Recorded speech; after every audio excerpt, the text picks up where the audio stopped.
శాంతి. సూరజ్భాయిజీ చెప్పిన ఆస్కా పురుషార్థ్. బ్రహ్మా బాబాకి ఈ ఈశ్వరీయ జ్ఞానము, ఈశ్వరీయ చదువుపై ఎంత విలువ ఉండేది. మనం కూడా బాబాని ఫాలో చేద్దాము. మనం కూడా ఈ చదువు, ఈ జ్ఞానముపై విలువని కలిగి ఉందాము. యోగము ఎలా ఒక ముఖ్య విషయమో అదేవిధంగా జ్ఞానము కూడా ఒక ముఖ్య విషయము. ఎవరైతే జ్ఞానిగా లేరో వారు యోగిగా కూడా అవ్వలేరు. ఎవరి వద్ద జ్ఞానము యొక్క రసము లేదో, జ్ఞానముపై ఆసక్తి లేదో వారు జ్ఞానముతో సుఖమును పొందలేరు. మురళి చేత కూడా సుఖమును పొందలేరు. కావున ఫాలో ఫాదర్ చేయాలి. చదువులో ఫుల్ మార్కులు తీసుకోవాలి. జ్ఞానమును చాలా లోతుగా అర్థం చేసుకోవాలి. జ్ఞానము మనలో సద్వివేకం యొక్క నిర్మాణము చేస్తుంది. జ్ఞానముతో బుద్ధి దివ్యంగా అవుతుంది. ఇంకా చెప్పాలంటే జ్ఞానము చేతనే మన బుద్ధి యొక్క నిర్మాణము జరుగుతుంది. జన్మ జన్మాంతరాల పాటు మన బుద్ధి ఎలా ఉంటుంది అంటే దానికి ఆధారము వర్తమాన సమయంలో జ్ఞానం యొక్క చింతన, జ్ఞానమును బుద్ధిలో ఇముడ్చుకోవడము. కావున రండి, అందరూ జ్ఞానమునకు ప్రాధాన్యత ఇస్తూ బాబా చెప్పే మురళీలను చక్కగా అధ్యయనం చేద్దాము. మురళీలలో జ్ఞాన ఖజానా నిండి ఉన్నది. అవ్యక్త మురళీలలో మరియు సాకార మురళీలో కూడా. క్లాసుకి వచ్చి వినాలి, ఆ తర్వాత స్టడీ కూడా చేయాలి. అప్పుడు జ్ఞానముతో ఆత్మ నిండుగా అవుతుంది. ఆలోచించండి, లోతుగా చింతన చేయండి. అందరూ తమ తమ లౌకిక పరివారమును నడిపించుటకు పగలు రాత్రి ఎంత శ్రమ చేస్తారు. ఉద్యోగము, వ్యాపారము, రకరకాల పనులు, తినడానికి కూడా తీరడం లేదు, నిద్రపోవడానికి కూడా సమయం సరిపోవడం లేదు అంటున్నారు. పగలు రాత్రి ఒకటిగా చేసి శ్రమ చేస్తున్నారు. పిల్లలు చక్కగా ఉద్యోగము చేస్తూ ఉన్నా దానికోసము చదువుకి, కోచింగులకి ఎంత కష్టపడతారో పగలు రాత్రి కష్టపడతారు. మిగిలిన ఆసక్తులన్నింటినీ వదిలేస్తారు.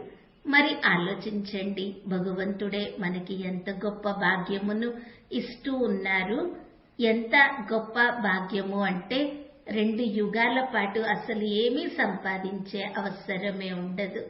ఆలోచించండి, ఎవరైతే సంపాదించడానికి శ్రమ చేస్తున్నారో వారు ఈ చదువుకి ఎంత విలువని ఇవ్వాలి. ఎందుకనగా ఇప్పుడు చదువుకుంటే 2 యుగాల పాటు ఇక శ్రమ చేసే అవసరమే ఉండదు. అపార ధన సంపదలు మన వద్ద ఉంటాయి.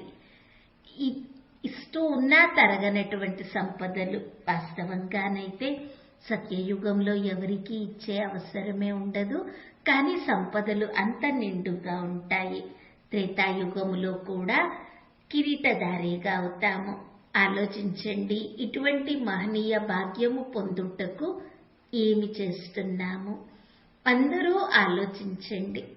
ఒకవేళ మనము ఈ సమయమునకు ప్రాధాన్యత ఇవ్వలేకపోతే, స్వయం శ్రమ చేయకపోతే, సమయం వ్యర్థంగా పోగొట్టుకుంటే ఇక మనకి ప్రాప్తి ఏముంటుంది? మాకు తీరిక లేదు అనడానికి వీల్లేదు. ఎవరైతే సమయమును చక్కగా మేనేజ్ చేసుకోవడం అర్థం చేసుకోలేదో వారికి సమయము లేక తీరిక లభించదు. ఎవరైతే సమయమును వ్యర్థపరుస్తారో వారికి సమయము అనగా తీరిక లభించదు. కొద్ది పని కోసమే ఎక్కువ కాలం గడిపే వారికి కూడా తీరిక ఉండదు. కావున సమయమును పొదుపు చేసుకోవడము మన చేతిలోనే ఉన్నది. అందరికీ తెలిసిన విషయమే. ఏ పనికైతే మనము ప్రాధాన్యత ఇస్తామో, ఏ పనిపై ఆసక్తి ఉంటుందో దానికోసము సమయానికి లోటు అంటూ ఏమీ ఉండదు. మరి ఈ సంగమ యుగ సమయమునకు పూర్తి ప్రాధాన్యత ఇస్తూ తన పురుషార్థ వేగమును తీవ్రం చేసుకుందాము. స్వయంలో జ్ఞాన బలము నింపుకుందాము. అందరికీ చెప్పేదేమనగా కనీసం 16 మంచి పవర్ఫుల్ పాయింట్స్ ఒక విశేష డైరీలో రాసుకోవాలి. ఒక పేజీలో ఒక పాయింట్. ఆ పాయింట్ ఎటువంటిది అంటే ఆత్మకి సుఖమును కలిగించాలి, నశాలోకి తీసుకువెళ్ళాలి, ఆత్మను ఏకాగ్రపరచాలి, జాగృతపరచాలి. అటువంటి పాయింట్స్ రాసుకొని వాటిని చదువుతూ ఉంటే జ్ఞాన బలము వృద్ధి చెందుతూ ఉంటుంది. ఈ రోజంతా చాలా చక్కగా 5 స్వరూపముల అభ్యాసము చేద్దాము. తన దైవీ స్వరూపమును చూద్దాము. ఎటువంటి దేవతగా ఉండేవారము అని. సర్వగుణ సంపన్నంగా, కాంచనకాయము, ముఖముపై దివ్యత, తన ధాన్యములతో నిండుగా. ఆ తరువాత తన పూజ్య స్వరూపమును చూద్దాము.